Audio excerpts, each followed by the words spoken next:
Hello guys, तो स्वागत है आप सभी का पीएस एक्सप्लेन चैनल में। तो लास्ट एपिसोड में हमने देखा था लिनिया ने एम्पर को बता दिया होता है कि क्राउन प्रिंस ने उसके और जुलियन के ऊपर बहुत ही खतरनाक अटैक करवाया था और ना जाने कितने ऐसे आइस एबिलिटी यूजर है जिनको क्राउन प्रिंस ने मरवा डाला। तो इसी वजह से अगर क्राउन प्रिंस एम्पर बनेगा तो लिनिया और उसकी फैमिली कंट्री को छोड़ देगी। एम्पर बोल रहे होते अगर तुम मेरी जैंग फैमिली को सप्रेस करने में हेल्प करोगे ना तो मैं क्राउन प्रिंस को एम्पर नहीं बने दूंगा। वहीं दूसरी तरफ हम देखते हैं क्राउन प्रिंस को जो कि दायु के एक बंदे के साथ में बैठा होता है। दायु का बंदा बोल रहा होता है सच में ये बात ना काफी ज्यादा शॉकिंग है कि आप अपने ही कंट्री के यंगेस्ट हेवनली मास्टर को बनना चाहते हो। क्राउन प्रिंस बोल रहा होता है इसमें शौक होने वाली कोई बात नहीं, जू लिसा मेरे लिए एक बहुत ही बड़ी सरदर्द है, उसके खत्म होने में दायु का ही फायदा है और मेरा भी। तो इसी वजह से ज्यादा सवाल जवाब मत करो, मेरे ये काम करने में ना हेल्प करो। सीन चेंज होता है, मैं दालो किंगडम का सीन दिखाया जाता है। एम्प्रेस सोच रहे होते हैं सच में वो जू लिसा है ना वो बहुत ही कमाल की मार्शल आर्टिस्ट है। सिर्फ और सिर्फ 21 साल की एज में एक हेवनली मास्टर बनना सच में बहुत ही बड़ी बात है। देखा है तो हमारी नेबरिंग कंट्री दाजिया ना बहुत ही स्पीड से आगे बढ़ रहा है। इस बार कंपटीशन में रैंक 1 और रैंक 2 ना उन्हीं के पास थी और अगर देखा है तो ज्यादातर रैंकर्स भी ना उन्हीं की तरफ से निकले थे। अब जबकि लिसा हेवनली मास्टर बन चुकी है ना तो अगली बार तो कोई चांसेस ही नहीं है कि कोई आगे निकल जाए। ये मेरे लिए माना थोड़ा सा मुश्किल है, लेकिन दाजिया दालुओं से काफी आगे निकल चुका है और शायद से वो अगले कंपटीशन तक ना दायु को ही पीछे छोड़ देगा। दाजिया के नंबर 1 आने से ना हमें कोई भी दिक्कत नहीं है क्योंकि वो हमारे काफी अच्छे दोस्त है। कम से कम वो लोग दायु से तो कम ही डोमिनेट करेंगे। वही जो नताशा होती है उसको भी लिसा के हेवनली मास्टर बनने की खबर मिल गई होती है। नताशा बोल रही होती है अगर ये काम किसी और ने किया होता तो मैं पक्का से बहुत ही शौक होती, लेकिन ये काम लिसा ने किया है, उसके लिए ये करना इतनी बड़ी बात नहीं थी। वही सीन चेंज होता है, मैं दायु कंट्री का सीन दिखाया जाता है। लिसा के हेवनली मास्टर बनने की वजह से एल्डर्स की एक मीटिंग बैठी होती है। पहले एल्डर बोल रहे होते हैं पक्का से आप लोगों ने दादा की न्यूज तो सुन ली होगी ना, जू लिसा जो कि हमारी सबसे बड़ी सरदर्द थी वो अब 21 साल की एज में ना हेवनली मास्टर बन चुकी है। और जैसा कि यहाँ पे सभी लोग लिसा के पावर से वाकिफ है, वो भले ही अभी हेवनली रैंक के अर्ली स्टेज पे है लेकिन उसके लिए मिड स्टेज के बंदों को हराना भी ना कोई बड़ी बात नहीं। ऐसे में हमारे सबसे बड़ी दिक्कत की बात तो ये है कि हमारे पास में अपर लेवल रैंक में ना सिर्फ और सिर्फ एक ही बंदा है और वो भी अब काफी ज्यादा एज हो चुके हैं। आने वाले 10 सालों के अंदर हमारी कंट्री को प्रोटेक्ट करने के लिए ना वो नहीं रहेंगे और पॉसिबल है कि आने वाले 10 सालों में लिसा अर्ली स्टेज से मिड स्टेज पे पहुंच जाए। आप लोग समझ रहे हो ना कि मैं यहाँ पे क्या कहना चाह रहा हूँ। दूसरे वाले एल्डर बोल रहे होते हाँ तुम बिल्कुल सही कह रहे हो, हमारे एंसेस्टर की जिंदगी ना मुश्किल से 5 साल की बची होगी। अगर इतने सालों के बीच में हम लोग को अपर हेवनली रैंक का बंदा नहीं मिला तो हो सकता है कि हम लोग दाजा ही नहीं बल्कि दालो से भी ना काफी पीछे रह जाए। और तुम्हें पता है ना कि पीछे होने का क्या मतलब होता है। कई सालों से हम लोग टॉप पे बने हुए हैं और अपने नंबर 1 की पोजीशन का यूज करते हुए हम लोगों ने बाकी कंट्रीज के ऊपर ना बहुत ही डोमिनेट करा है। अगर ऐसे में हम लोग रैंकिंग में पीछे आए ना तो बाकी सारी कंट्रीज हमको नहीं छोड़ेगी। जितना बुरा हम लोगों ने उन लोगों के साथ में किया है वो लोग पक्का से उस चीज का बदल लेंगे। इसी वजह से मेरा मानना है कि हमें इन लोगों को आगे बढ़ने से रोकना चाहिए।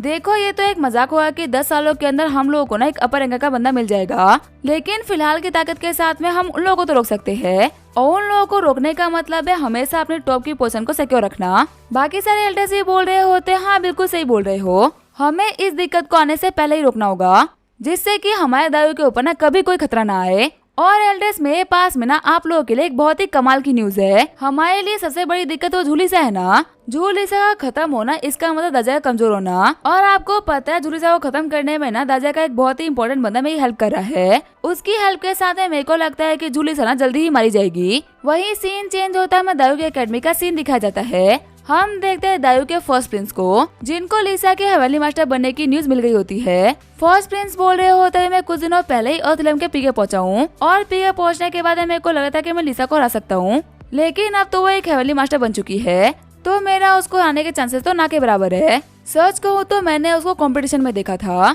और मेरे को उस टाइम पे लगा नहीं था कि वो इतनी जल्दी हेवनली मास्टर बन जाएगी। हेवनली मास्टर बनने में लोगों को उनकी उम्र लग जाती है, सिर्फ और सिर्फ 21 साल की एज में आखिर लिसा ये कैसे कर पाई। सच में अगर यहाँ पे बात कल्टीवेशन की हो रही है ना तो लिसा एक इंसान नहीं बल्कि मॉन्स्टर बन जाती है। अगर अगले कंपटीशन के अंदर वो मेरे सामने आएगी तो मैं उससे बिल्कुल ही फाइट नहीं करूंगा, चुपचाप से मैं गिव अप कर दूंगा। और मेरा मेन गोल लिसा नहीं बल्कि लिनियान है, मुझे कैसे भी करके लिनियान को हरा के सेकंड प्लेस को सिक्योर करना है। वैसे अगर देखा तो लिनियान के पावर्स के बारे में जानने में ना फोर्थ प्रिंस ऑटो में काफी हेल्प कर सकता है। अभी वो लिनियान से मिलने के लिए ही दादा गया हुआ है और मैंने कंपटीशन में देखा था ये दोनों ना काफी अच्छे दोस्त है। मुझे ऑटो लिनियान के बारे में काफी कुछ बता सकता है। वही सीन चेंज होता है, मैं दादा का सीन दिखाया जाता है। हम देखते हैं फोर्थ प्रिंस को जो कि अपने एल्डर सिस्टर को लेकर दाजा में घूम रहा होता है फोर्थ प्रिंस बोल रहा होता है, एल्डर सिस्टर हमने कंट्री में किसी को बताया भी नहीं और किसी को बिना बताए हम यहाँ पे आ गए। आपको पता है अगर मॉम डैड को पता चला कि हम लोग बिना परमिशन के यहाँ पे आए हैं तो हम लोग कितनी डांट पड़ेगी। हमें कम से कम अपने साथ में किसी एल्डर को तो ले लेना चाहिए था। एल्डर सिस्टर बोल रही होती है, मेरे छोटे भाई तुम ना बहुत ही भोले हो। अगर हम लोग अपने मॉम डैड को बता देते और हमारे साथ में एल्डर होते तो हम कभी भी वो काम नहीं कर पाते जो कि हम कर पा रहे हैं। और वैसे ही मेरे को लगता है कि तुम्हें इतनी छोटी सी बात पर डरना नहीं चाहिए। अगर मॉम डैड को ये पता चले कि आखिर तुमने लिनन को कितने किशोर दिए हैं तो वो लोग पक्का तुम्हारे ऊपर गुस्सा करेंगे। तो अगर तुम चाहते हो कि मैं किशोर वाली बात ना मॉम डैड को ना बताऊं तो मेरे को चुपचाप से लिनन घर पे लेके चलो। फोर्थ प्रिंस बोल रहे होते, ठीक है आपको मेरे को ना बाबा याद दिलाने की जरूरत नहीं, लिनन का घर ना सामने ही है। वैसे लिनन से मिलाने से पहले ना मेरे को आपको उसके बारे में कुछ बताना था। वो इस दुनिया का सबसे ठगी बंदा है। उसके सामने जाने के बाद में ना बहुत ही सेफ रहना। उसने इतनी शादियां कर रखी है कि गिनने के लिए ना हमारी उंगलियां कम पड़ जाएगी। और पता नहीं उसके पास में क्या ट्रिक है, लेकिन हर एक लड़की ना उसके जाले फंस जाती है। तो इसी वजह से मैं तुम्हें पहले ही बता रहा हूँ कि उसके जाले मत फंसना, क्योंकि ऑलरेडी उसके लिए कंपटीशन ना बहुत ही बड़ा है। फिर जो फोर्थ प्रिंस होता है वो गेट के ऊपर नॉक करता है, तभी जो प्रिंसेस मिंगी होती है वो गेट खोलती है। शॉक्ड होते हुए प्रिंसेस मिंगी बोल रही होती है, फोर्थ प्रिंस उठवा के तुम यहाँ पे क्या कर रहे हो? कहीं तुम गलती से दारू की जगह दादा तो नहीं आ गए ना? फोर्थ प्रिंस बोल रहे होते, लिनन ने मेरे से प्रॉमिस किया था कि वो मेरे साथ में फाइट करेगा, इसी वजह से अपने प्रॉमिस को पूरा करने के लिए मैं यहाँ पे आया था। वैसे मुझे समझ में नहीं आ रहा है कि आखिर तुम यहाँ पे क्या कर रही हो? ये तो लिनन का घर है ना, तुम्हारा प्लेस तो यहाँ से बहुत ही दूर है। प्रिंसेस मिंगी बोल रही होती है, अगर मैं अपने हस्बैंड के घर पे नहीं रहूंगी तो फिर आगे किसके घर पे रहूंगी? शॉक्ड होते हुए फोर्थ प्रिंस बोल रहा होता है, क्या हस्बैंड? इसका मतलब लिनन ने फिर शादी कर ली? आखिर तुम उसकी कौन सी वाइफ हो, 7 नंबर या 8 नंबर? और आखिर तुम्हारे डैड जो कि एम्परर है वो शादी के लिए मान कैसे गए? फोर्थ प्रिंस की बहन बोल रही होती है, हाँ तुमने बिल्कुल सही कहा था, लिनन तो बहुत ही खतरनाक है। उसकी कंकूबाइन में उसकी कंट्री की प्रिंसेस है। तभी मिंगी पूछती है, आखिर ये कौन है? फोर्थ प्रिंस सोच रहा होता है, ये मेरी बहन है, मैं इसके बारे में नहीं बता सकता। एक काम करता हूँ, उसको झूठ बोल देता हूँ। फोर्थ प्रिंस बोल रहा होता है, ये मेरी एक दोस्त है जिनको मैं दादा घुमाने के लिए लेके आया था। तभी ग्रीट करते हुए प्रिंसेस बोल रही होती है, मेरा नाम है सोफिया। मैंने यंग मार्शल लिनन के बारे में ना बहुत कुछ सुन रखा है और मैं यहाँ पे खास तौर पे ना उन्हीं से मिलने के लिए आई थी। मेरे को भी जानना है कि आखिर ऐसा कौन सा इंसान है जिसने की इतनी कमाल कमाल की ब्यूटीज को चाम कर रखा है। प्रिंसेस मिंगी सोच रही होती है, दाई वाले ना बिल्कुल नहीं मानने वाले। इन लोगों को पता है कि लिनन के पास में ऑलरेडी कितनी वाइफ्स है, लेकिन इसके बावजूद भी लिनन के लिए लड़कियां भेजना कम नहीं करते। लास्ट टाइम भी उसने कई सारी लड़कियों को मना किया था,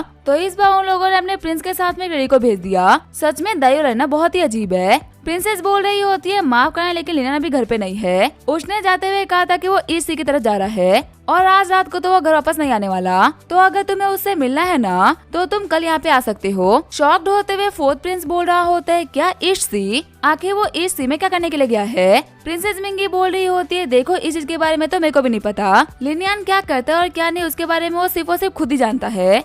हाँ लेकिन अगर तुम लोग को उससे मिलना हो ना तुम कल आ सकते हो। ये बोलते हुए मिंगी गेट को बंद कर देती है। वही सीन चेंज होता है, ई सी का सीन दिखाया जाता है। लिनियन सोच रहा होता है, मैंने अपना काफी टाइम सी के अंदर इन्वेस्ट करा है और अब वक्त आ चुका है अपने प्लान को अंजाम देने का। फिर लिनियन बोलता है, आप दोनों ना ये भी वेट करना, मैं 2 मिनट के अंदर जाके अपने शिकार को फंसा के लेके आता हूँ। ये बोलते हुए लिनियन पानी में चला जाता है। लिनियन सोच रहा होता है, पूरे के पूरे सी टाइप के अंदर ना सिर्फ और सिर्फ एक ही बंदा है जो कि हमारा सामना कर सकता है और वो है उनका किंग कैंगलान। एक सी टाइप के हेवली रैंकर को ना सिर्फ और सिर्फ हेवली रैंकर ही हरा सकता है और थ्रिलम वालों का ना हेवली रैंकर के सामने कोई भी चांस नहीं बनता। तो इसी वजह से आज मैं यहाँ पे इस कैंगलान को फंसाने के लिए आया हूँ। सीन चेंज होता है, हमें सी टाइप के रॉयल पैलेस का सीन दिखाया जाता है। हम देखते हैं कैंगलान को जो कि नॉर्मल क्रिस्टल्स का यूज करते हुए कल्टीवेट कर रहा होता है। चिढ़ते हुए कैंगलान बोल रहा होता है, हेवली क्रिस्टल को कलेक्ट करने के लिए ना मैंने कितनी मेहनत की थी, लेकिन पता नहीं कौन वो कमीना था जो कि एक दिन के अंदर 5-5 मेरे हेवली क्रिस्टल को चुरा के भाग गया। अगर उस कमीने ने मेरे हेवली क्रिस्टल को नहीं चुराया होता ना तो आज मेरी हालत नहीं होती।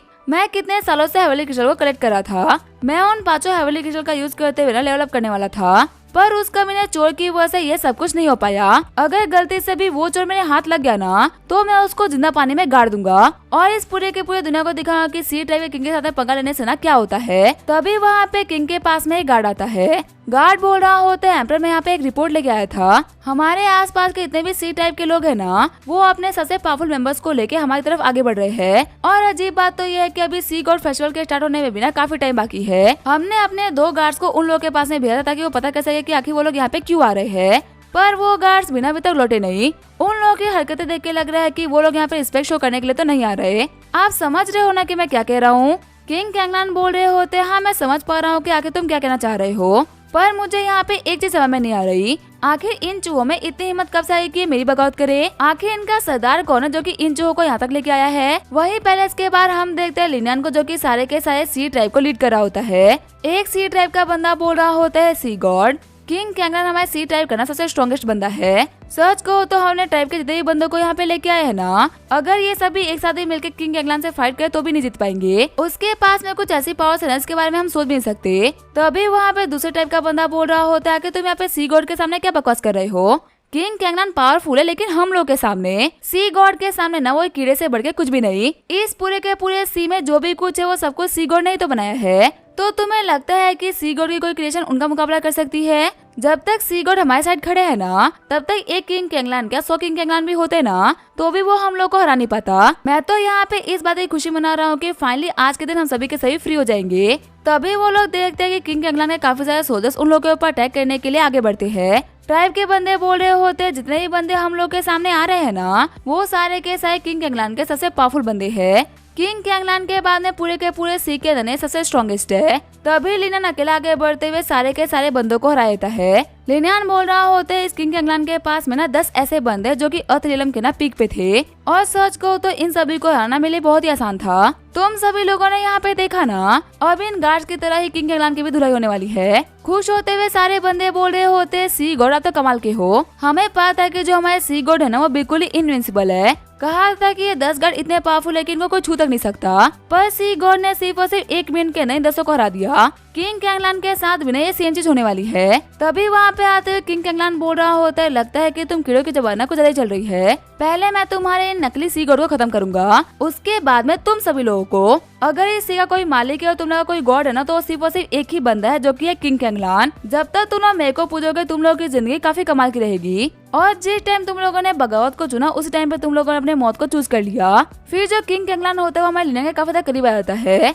लिनियन सोच रहा होता है सच में तो काफी फास्ट है। सच में अर्थ रैंक और हेवली रैंक में ना बहुत ही बड़ा अंतर है। मेरे पास में इतनी सारी एबिलिटीज है लेकिन फिर मैं इसकी स्पीड को डिटेक्ट नहीं कर पाया। वही किंग कैंगलन नोटिस करता है कि उसके जितने भी एलिट सोल्जर्स होते हैं ना वो सारे के सारे भाग रहे होते हैं। कैंगलन सोच रहा होता है आखिर यहाँ पे ऐसा भी क्या हो इसकी वजह से सारे के सारे सोल्जर्स भाग रहे हैं। मेरे बाद में पूरे सी के अंदर ना सबसे ज्यादा दहशत इन्हीं लोगों की थी। क्या सच में ये बंदा इतना कैपेबल है कि इसने इतने सारे बंदों को हरा दिया? लिनियन बोल रहा होता है इस सी के अंदर ना पूरे के पूरे 13 ट्राइब्स है, जिसमें से ऑलरेडी 6 ने मेरे सामने सरेंडर कर दिया है। और तुम्हारी इन्फॉर्मेशन के लिए मैं तुम्हें बता दूं, उनमें से एक ब्लैक वाटर ट्राइब और कैंगलन ट्राइब भी है। कैंगलन ट्राइब वही ट्राइब है इसके अंदर तुम आते हो। मैं ये बात मानता हूँ कि तुम्हारे पास में बहुत ही ताकत है, लेकिन तुम एक अच्छे रूलर नहीं। तुम इतने बुरे हो कि तुम्हारे खुद के ट्राइब के लोग बिना तुम्हें खत्म होते हुए देखना चाहते हैं। चिढ़ते हुए कैंगलन बोल रहा होता है इंसान कहीं के तुझे से क्या फर्क पड़ता है? और मेरे को ये समझ में नहीं आ रहा कि आखिर मेरी कैंगलन ट्राइब ना इतनी घटिया कब से हो गई, जिसने कि एक इंसान के सामने सरेंडर कर दिया। क्या तुम लोग भूल गए कि इंसान कितने घटिया होते हैं? हम किसी भी भरोसा कर सकते हैं लेकिन इंसानों के ऊपर भरोसा नहीं कर सकते।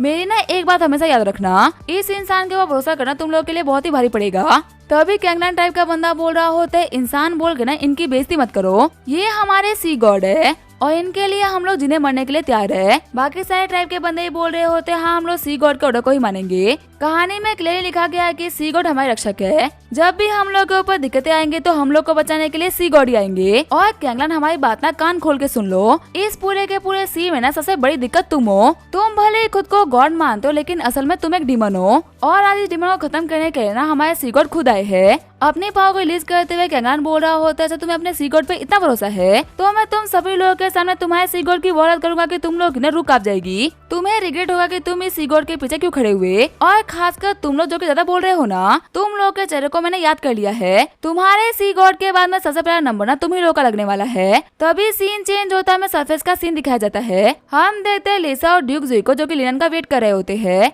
लिसा बोल रही होती है लिनियन ने बोला था कि जब लहरें ऊपर नीचे हो ना तो समझ लेना कि मैं ऊपर आने वाला हूँ। ड्यूक जुई बोल रहे होते अब तुम्हारा काम स्टार्ट होने वाला है। तभी नीचे हम देखते हैं लिनियन को जो कि पूरी स्पीड से ऊपर की तरफ तैर रहा होता है। चिढ़ते हुए किंग कैंगलन बोल रहा होता है तुम तो सी गॉड बन रहे थे ना, तो फिर आके भाग क्यों रहे हो? देखो इस सी में ऐसी कोई भी जगह नहीं जहाँ पे तुम मुझसे बच के भाग सकते हो। ये बोलते हुए लिनियन के ऊपर अटैक कर देता है। लिनियन बोल रहा होता है कितनी घटिया बात है ना, सी का सबसे पावरफुल एम्पर अपने दुश्मन के पीठ पे अटैक करता है। मैंने सुना था कि जितने भी बड़े बड़े एम्परर्स होते हैं ना, वो कभी भी अपने दुश्मनों के पीठ पे अटैक नहीं करते। लगता है कि तुम कोई बड़े एम्परर नहीं हो। चिढ़ते हुए किंग कैंगलान बोल रहा होता है, देखो हमें बकवास मत करो। अगर तुम चाहते हो ना कि मैं तुम्हारे ऊपर सामने से अटैक करूँ तो 1 सेकंड के लिए रुक जाओ, फिर देखो कि मैं तुम्हारे साथ में क्या करता हूँ। तभी लिसा अपनी पावर का यूज करते हुए सी वाटर को 2 हिस्सों में बांट देती है। शॉक्ड होते हुए किंग कैंगलान बोल रहा होता है, ऐसे पानी कहाँ चला गया। तभी सामने आते हुए ड्यूक्स भी बोल रहे होते, किंग कैंगलान हम लोग की फिर से मुलाकात हो गई। लास्ट टाइम फाइट पानी में हुई थी, इसी वजह से तो बच के भाग गया, पर इस बार तो बच के नहीं भाग सकता। अब इसके क्या होगा वो हम देंगे नेक्स्ट एपिसोड में। तब तक के लिए वीडियो देखने के लिए थैंक यू।